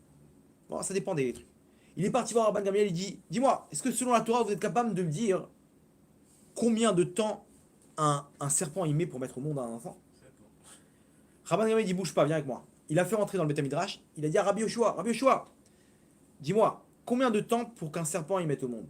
Rabbi Yoshua, il sort un pasouk, un deuxième pasouk, troisième pasouk, tac, tac, tac, 7 ans. Le goy s'évanouit. J'ai perdu 7 ans de ma vie, alors que vous m'avez donné la réponse en 30 secondes. À fort bas, vers fort bas, des coups là-bas. Retourne là et retourne là, il y a tout dans la Torah. La Torah donne le mode d'emploi de l'homme. Quand elle te dit va à droite, va à gauche, fais ça, fais Shabbat, repose-toi. Regardez, les plus grands neurologues, les plus grands, ceux qui sont dans... Regardez, David Lefrançois, il est dans la neuroscience, un expert. Il ramène combien le cerveau, c'est important pour lui de se reposer un jour dans la semaine. Shabbat. Il ramène comment Hachem il a fait les choses. Ça a été découvert scientifiquement récemment en plus. Exactement. Comment ton cerveau il a besoin de se reposer. Qu'est-ce qui est bon pour le cerveau? Les noix. Les noix, ça a quoi comme apparence? La tête d'un cerveau, ça a l'image d'un cerveau. Comment Hachem il a fait les choses? Vous vous rendez compte de quoi on parle? Tout est en ordre dans ce monde-là. Suis le mode d'emploi où tu vas aller là-bas. Ah, Comprenez? Sort d'avoir connu. Ça, c'est faut arrêter de courir derrière. Il y a un truc qui me fait de la peine aussi. Je rentre pas dans la marloquette. Perruque, pas perruque, etc. Mais une femme, ça me fait de la peine quand j'ai une femme, une perruque ultra longue, etc. Mais c'est qui est au centre ici? Qu'est-ce que tu veux faire avec ça, Sadeket? Qu'est-ce que tu veux faire? Où tu veux aller? Tu veux être dans ce monde-là, dans le monde de la Torah, mais tu veux suivre le monde de Goy. C'est à quoi tu veux ressembler? Où tu vas avec ça? Comprenez qu'ici, mais elle va pas me dire, cette femme-là, non, c'était pour la Khumra du Zohar, que là-bas on voit pas mes cheveux, etc. C'est Hachem qui est au centre. Non, tu veux être dans la Torah, mais tu veux aussi être dans ce monde-là, ce monde de Goy pour ressembler à tel et tel. Pourquoi? Je rentre pas dans Marloquet, c'est pas le sujet. Là pour l'instant on a du réseau, j'ai pas envie que ça saute. Mais, bah au Hachem, donc, mais venez dans l'idée, tu vas où? Où tu vas comme ça? Ça sert à rien, là-bas tu vas pas être heureuse. Tu vas pas être heureuse, tu veux ressembler à. C'est l'ego qui parle, comprenez bien. Et le pire qui me fait de la peine, c'est quoi? C'est que l'enfant, qu'est-ce qu'il voit derrière? Il voit quoi? Il voit que sa mère, elle ressemble plus au monde goy ou au monde juif. Vous savez qu'un enfant, c'est un scanner pour voir si son père ou sa mère, c'est eux qui sont au centre ou Hachem qui est au centre. L'enfant, il a un scanner. Quand le père, même s'il étudie la Torah toute la journée, il y avait deux Avrechim. Un qui a dû aller travailler, il a dû arrêter pour aller travailler, il a eu des problèmes de Parnassa. Maintenant, il continue à étudier la Torah le soir, le matin, etc., avant son travail, après son travail. Les deux, ils ont eu des enfants. Celui qui est parti travailler, tous ses enfants des tzadikim, Talmidei Chachamim. L'autre, moitié-moitié. La vraie, il est parti voir le Rav Shach à la Vachalom. Il lui a dit, comment c'est possible? Comment c'est possible que moi, je veux savoir quelle erreur j'ai fait. J'ai étudié la Torah toute la journée, mes enfants, ils sont moitié-moitié. Lui, il est parti travailler, tous ses enfants, ils sont dans la Torah. Comment c'est possible? Et lui, je vais t'expliquer pourquoi. Ces enfants, ils ont vu quoi là-bas? Ils ont vu qui était au centre. Hachem, la Torah, il le voyait comment il n'avait pas fini son dafayoum, il rentrait du travail, il partait en courant, vite étudier, je suis en retard, là. Il prenait là-bas à table, il ouvrait sa gma, laissez-moi attendez, il faut que j'étudie. Ces enfants, ils ont vu quoi? Ils ont vu qui au centre? Ils ont vu qui s'est tapé pour aller étudier, ils ont vu Hachem au centre. Là-bas, ils ont vu quoi? Ils ont vu un fonctionnaire, un mec qui est rentré après le collèle, tranquille, et qui se détend. Ils ont vu que c'était qui au centre? C'était le journal. Ils t'ont vu kiffer dans d'autres trucs. Ils t'ont vu que la Torah, c'était pas le centre de ta vie. Donc c'est pour ça qu'il y en a qui ont fait maintenant ce qu'ils voulaient. Ils ont dit, bon, bah mon père, mais non, mais j'étudie toute la journée. Dans ton cœur, on voit ça. Un enfant, quand il voit sa mère comme ça, qui essaie de ressembler à des femmes, à des goyotes, qu'est-ce qu'il voit? Il sait faire la différence entre une femme qui est au centre ou qui a mis au centre Hachem. Vous savez qu'un enfant est tellement pur que si on a une erreur dans le Sefer Torah, il y a un Yud, il est trop long. On ne sait pas si c'est un Yud ou un Vav. Stop, on arrête tout. On appelle un enfant. Un enfant qui est pas trop fort, mais qui s'y connaît dans les lettres. Ok, on lui dit, viens voir. On lui montre une lettre au hasard. Qu'est-ce que tu vois ici? Aleph. Qu'est-ce que tu vois ici? Gimel. Après, on lui montre la vraie lettre. Qu'est-ce que tu vois ici? Je vois un Yud. Ok. Il a tranché. On se sert de l'enfant pour trancher que c'est le Yud. Pourquoi? Parce que lui, il sait faire la différence entre ce qui est vrai et ce qui est pas vrai. Maintenant, lui, quand il voit sa mère avec une hyper longue perruque et à la mode, etc., et ce truc-là qui essaie de ressembler à une Goya, qu'est-ce qu'il voit? Malheureusement. C'est ça qui fait de la peine. Il n'y a rien à voir dans ce monde-là. On rentre pas dans la marloquette, c'est permis, c'est pas permis, mais où tu vas là-bas? T'es en train de chercher quelque chose qui est futile, il n'y a rien là-bas. Ça sert à rien, c'est ridicule. Tu seras pas heureuse là-bas de cette étiquette. Tu seras pas heureuse. Alors comment on fait pour casser ça? Ça peut t'amener que des problèmes. Moi, j'ai envie de faire ma volonté. J'ai envie d'être au centre. Comment j'arrive à casser? Si j'arrive à accepter mon épreuve, et qui est-ce que je mets au centre à ce moment-là? Je mets ni plus ni moins que Hachem au centre. Si maintenant moi, je vous redonne l'exemple, j'ai un problème avec ma femme, j'arrive pas à m'entendre avec elle, si c'est moi qui suis au centre, je vais envoyer balader. Si c'est Hachem qui est au centre, Hachem c'est ta volonté, c'est ce que tu veux pour moi maintenant, j'accepte l'épreuve. Quand tu acceptes ton rôle, ton épreuve, et que tu sais qu'à Kol et Tova, par intermédiaire de ce qu'on a expliqué jusqu'à maintenant, tu casses ton ego. C'est dur parce que ton ego il est là, il se bat. Mais plus tu t'imprègnes de ça et tu dis non, Hachem il s'est pas trompé, et encore elle t'envoie balader ta femme et tu dis, dis-moi, Hachem, tu te parles à toi-même, Hachem il s'est trompé ou pas? Il s'est pas trompé, et tu pries Hachem, donne-moi la Emouna, aide-moi à accepter, c'est la meilleure des choses pour moi, et tu te parles, et tu te coaches, et tu te prends en main.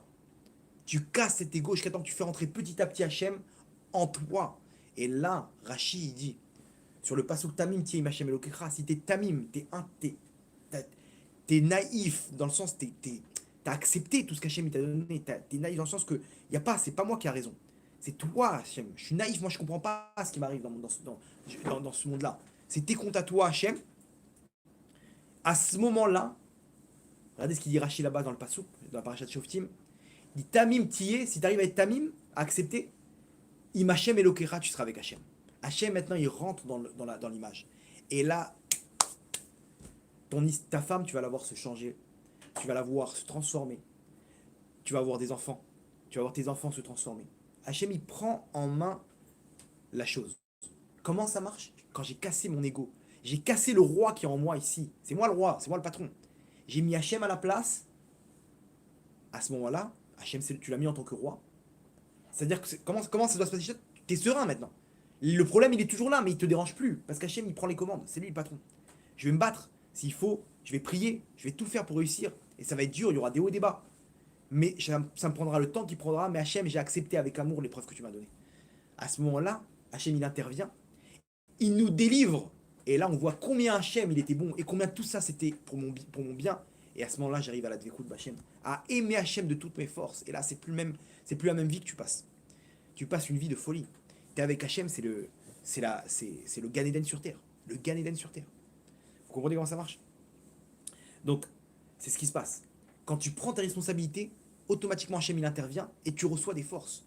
Il y avait une histoire comme ça, un père, il était en train de se baigner dans la mer avec ses enfants, 2 enfants. D'un coup, il y a eu un tourbillon. Et il commence à perdre le truc, etc. Ils sont en train de se noyer les 3. Le père, il arrive à reprendre le contrôle, il sait pas quoi faire, il est essoufflé. Il essaye de prendre les 2 enfants, il peut pas. Il dit qu'est-ce que je fais maintenant? Je dois en sauver un. Il prend le plus petit. Il se dit je vais faire vite l'aller-retour et je vais tenter de le récupérer, il va savoir peut-être avec du bouche à bouche on peut le sauver. Il prend un et il commence à partir. Il tourne le dos au deuxième. Son fils, le deuxième, il voit ça, il pousse un cri, papa non, m'abandonne pas. Le père il entend ça, il peut pas. Qu'est-ce que tu fais maintenant? La responsabilité, elle lui a donné une adrénaline. Il est retourné. Il a pris le deuxième avec ses mains. Et il a trouvé des forces. Il les a sortis les 2. Comment il a trouvé les forces? Avant, il n'avait pas les forces. Pourquoi? Parce qu'il s'est dit, je ne suis pas capable. D'un coup, il a cherché, il a pris la responsabilité. Il dit, c'est mon fils. Il a pris la responsabilité, je ne l'abandonnerai pas. Il a trouvé les forces. Vous comprenez comment ça marche? Moshe lui-même, à la vache à l'homme. Là-bas, il dit Hachem, là-bas, quand il lui dit ouais, donne-nous à manger, on n'a rien à manger, on veut de la viande, non, on veut des poissons, etc. Qu'est-ce qu'il dit Hachem, Moshe? Il dit tiens, mais dis-moi, c'est moi qui les ai enfantés pour leur donner leurs besoins. Écoutez les paroles qu'il dit, Moshe. C'est moi qui les ai enfantés pour leur donner tous leurs besoins. Moi, je vous pose une question. Quoi, Moshe Rabbeinu? Si tu les avais enfantés, tu aurais pu leur donner tous leurs besoins? Réponse. Oui. Pourquoi? Parce que quand c'est mes enfants, j'ai des responsabilités. Donc, je trouverai les forces pour donner à manger à 600 000 personnes. 2 millions et quelques, parce que femmes et enfants. Vous comprenez la Torah, ce qu'elle nous donne comme force, comme pépite. Si tu as une responsabilité, n'aie pas peur. Prends ta responsabilité maintenant. C'est ce que le monde ne veut pas qu'on fasse. C'est pas toi. Toi, t'es pour rien. C'est pas toi. Toi, t'es le meilleur du monde. T'es un tzaddik. Non, t'es en train de me gonfler mon ego en disant ça. Dis-moi, écoute-moi bien. C'est ton rôle, Hachem, ce qu'il veut pour toi, c'est ton costume. Tu vas te taper, tu vas réussir. Tu m'entends? Tu vas te battre. Allez, prends les armes et bats-toi. À ce moment-là, tu prends des forces. Tac, ok, j'accepte tout ce que tu as décrété sur moi, Hachem. Tout mon passé, présent, futur. J'accepte avec amour tout ce que tu as décrété sur moi et je prends mon rôle sur terre. À ce moment-là, laisse entrer Hachem en toi. Combien de temps ça va prendre la délivrance? Ça peut être tout de suite. Ça peut être dans 6 mois, 6 ans. Mais ça aurait pu être toute ta vie. Maintenant, tu as transformé ça en 6 ans. Plus tu te bats, plus tu pries, plus tu t'intègres, plus tu t'imprègnes, moins ça va te déranger. Premièrement, ta qualité de vie, elle ne sera pas la même. Mais en plus, tu fais entrer Hachem dans le jeu, dans l'image. Et à ce moment-là, tout change. On va finir avec une histoire, si vous voulez bien. Une femme, elle est née avec un bégaiement. Bon, elle a du mal à sortir les mots. Elle arrive à parler, mais le problème, c'est que ça met du temps à sortir. Et plus elle voit que les gens y perdent patience, plus ça prend du temps à sortir. Et bon, les gens, ils ont de la peine, donc ils prennent le temps, ils font semblant. Mais elle me dit, je sais vous lire dans le front des gens que, genre, tu m'as saoulé, finis vite ta phrase, etc. Maintenant, elle fait des études de secrétaire pour taper des trucs, etc. Elle dit, bon, secrétaire, il y a que 2-3 coups de fil, etc. Mais c'est pas non plus pas une secrétaire qui prend des rendez-vous, quoi. Une secrétaire qui tape des trucs, qui fait des dossiers, etc. Elle est sur l'ordinateur, elle n'a pas besoin de trop parler. Et elle se fait recaler.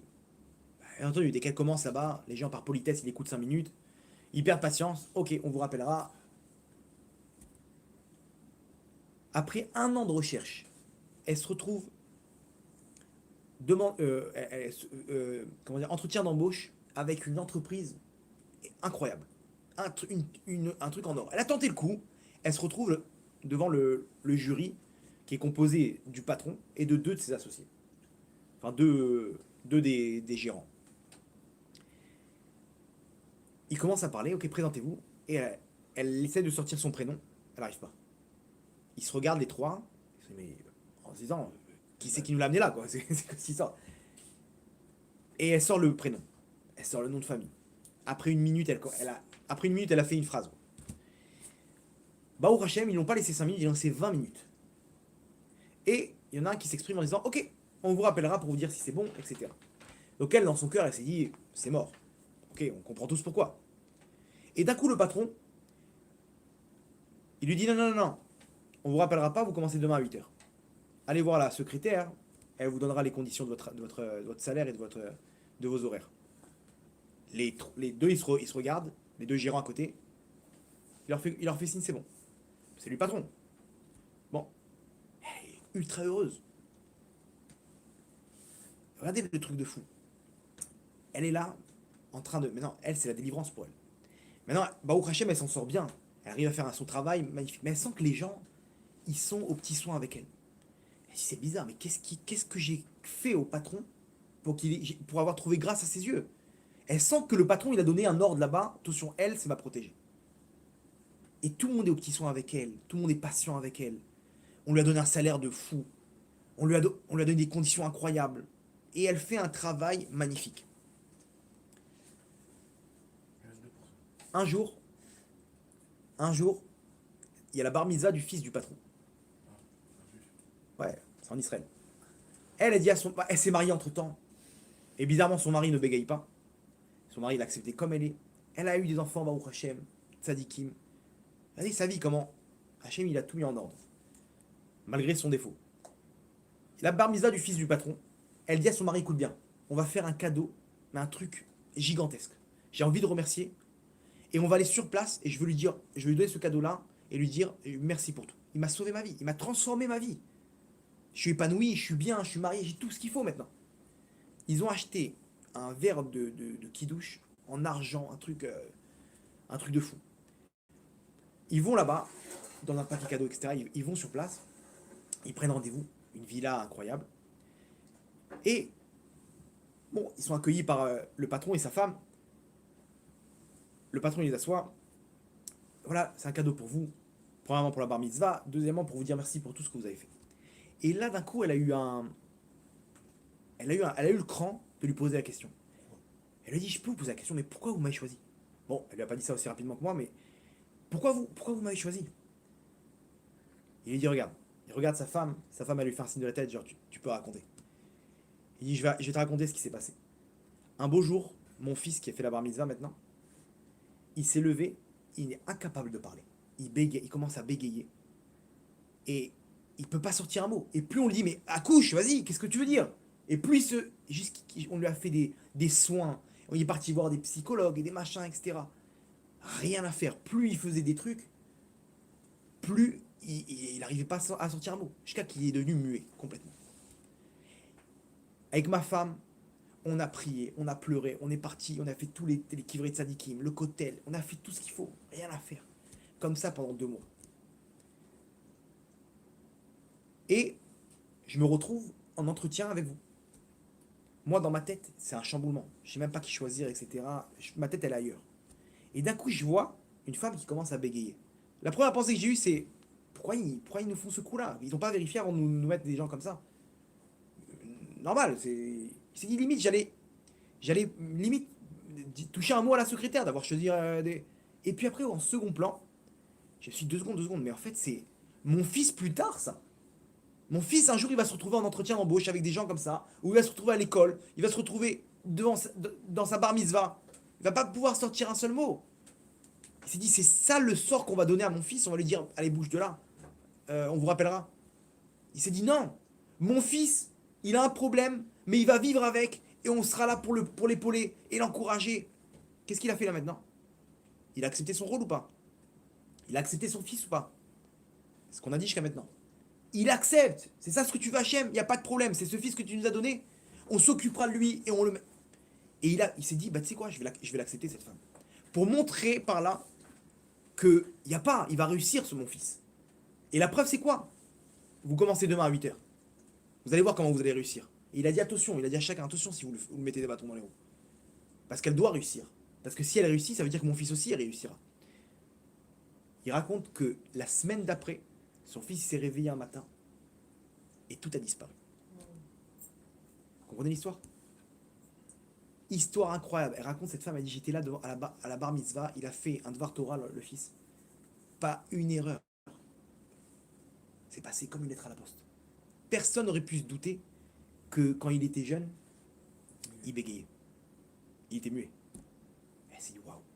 Et elle s'est dit, regardez comment Hachem, le scénario qu'il a fait maintenant, il a fait en sorte que son fils soit muet. Regardez maintenant de l'autre côté. Pour que lui, derrière, il accepte cette femme-là et lui sauve la vie. Il n'est pas bon, Hachem. Quand lui, maintenant, il voit ses prières, ses trucs, etc., il voit que son fils, d'un coup, il reprend la parole. Comment il voit Hachem derrière tout ça? Quand elle, maintenant, elle voit qu'elle est là et qu'elle est avec Hachem et qu'Hachem, il n'a pas oublié, il a fait un scénario comme ça, que le fils du patron, il soit muet pour qu'il accepte dans son travail. Comment elle voit Hachem maintenant? Vous comprenez ce qu'on a dit jusqu'à maintenant? Shlemut. La shlemut, c'est quoi? Dvekut b'Hachem, la proximité avec Hachem. Tout le monde peut y arriver, même si tu es muet, tu peux y arriver à la proximité avec Hachem. Comme il disait David Ameller, Va'ani kirvat Elokim litov. C'est ça le but sur terre, d'arriver à la proximité avec Hachem. C'est tout ce qu'une personne doit souhaiter. Et quand on accepte notre rôle, en se disant que Hachem il est bon, alors Hachem il intervient, il nous montre combien il est bon. Yeratson, qu'on puisse le voir de manière individuelle, et pour tout le Ham Israël, combien toute cette galoute en fait elle était à Kol et Tova, la Shoah, etc. On le verra bientôt, Bezrat Hachem. Berachamim Dolim, Baruch Adonai L'Olam, Amen, Amen. Zakou Baruch.